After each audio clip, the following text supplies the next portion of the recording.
నర్సంపేటకు బయలుదేరిన శాసన మండలి ప్రతిపక్ష నేత సిరికొండ మధుసూదనాచారిని భువనగిరి వద్ద అడ్డుకొని అరెస్టు చేసిరు. ఇదొకటి క్లియర్ కట్.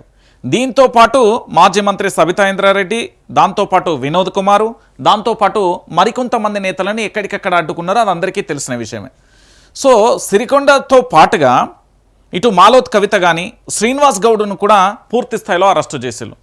ఎందుకు అక్కడ ఉద్రిక్తమైన పరిస్థితులు ఏర్పడతాయి, దాంతోపాటు జరగరాంది ఏదైనా జరిగితే ఇబ్బందికరమైన వాతావరణం ఏర్పడుతుంది అనుకున్నారో మరి ఇంకేమనుకున్నారో తెలియదు, కానీ పూర్తి స్థాయిలో పోలీసులు అయితే అష్టదిగ్బంధనం చేసేసారు. Okay, clear.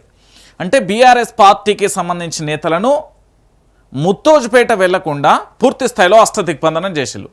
ఇది మొదటి అంశం. ఇక రెండో అంశంకి చూడుర్రి. ఏడవా పెద్ద మనిషి, ఇగో గిడ కనబడుతుండా, బండి సంజయ్ అయిన పేరు మీ అందరికీ తెలుసు కదా, కేంద్ర మంత్రిగా కొనసాగుతాడు.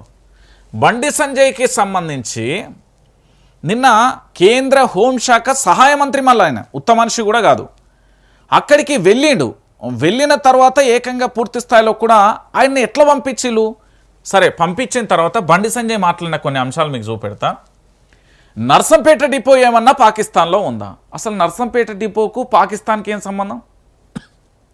అంటే మత రాజకీయాలు, కుల రాజకీయాలు, కుళ్ళుబోతు రాజకీయాలు చేసుడు బండి సంజయ్ గారికి బాగా వంటబట్టినట్టున్నది. నిజంగా ఇది బాధాకరమైన విషయం. 25 ఏళ్ల పాటు పనిచేసిన ఆర్టీసీ కార్మికుడు శంకర్ గౌడ్ తోటిక కార్మికులు నివాళులు అర్పించేందుకు వెళ్తుంటే అడ్డుకోవడం ఏంటని బండి సంజయ్ ప్రశ్నించారు. మరి బీఆర్ఎస్ నేతలను భువనగిరి దగ్గర అడ్డుకుంటే ఈయన మొత్తం ఊరు దాకా ఎట్లా పోయిండు? కేంద్ర హోం సహాయ శాఖ మంత్రి, ఆయన షెడ్యూల్ ఎటుపోతుండో పోలీసు వాళ్ళందరికీ తెలుసు. మరీ ముఖ్యంగా రాష్ట్ర డీజీపీకి అంతా తెలుస్తుంది. జిల్లాలలో ఎస్పీకి పూర్తి స్థాయిలో ఆదేశాలు ఉంటాయి. మరి ఈయన పోతా అంటే ఎట్లా పోనిచ్చిళ్ళు ముత్తోజుపేటకు? అంటే హెలికాప్టర్లో వేయండా, విమానంలో వేయండా, లేకపోతే గూడ్స్ రైల్లో వేయండా, లేకపోతే అడవులలోకి వెళ్ళి ఏమైనా నడుచుకుంటూ వేయండా, లేకపోతే ఆ చెరువులలోకి వెళ్ళి ఏమైనా వేయండా, లేకపోతే కెనాల్ కాలువలు ఏమైనా పడవేసుకొని వేయండా? ఎట్లా వేయండా ఆడదాకా? ఆయనకి ఎట్లా పర్మిషన్ వచ్చింది?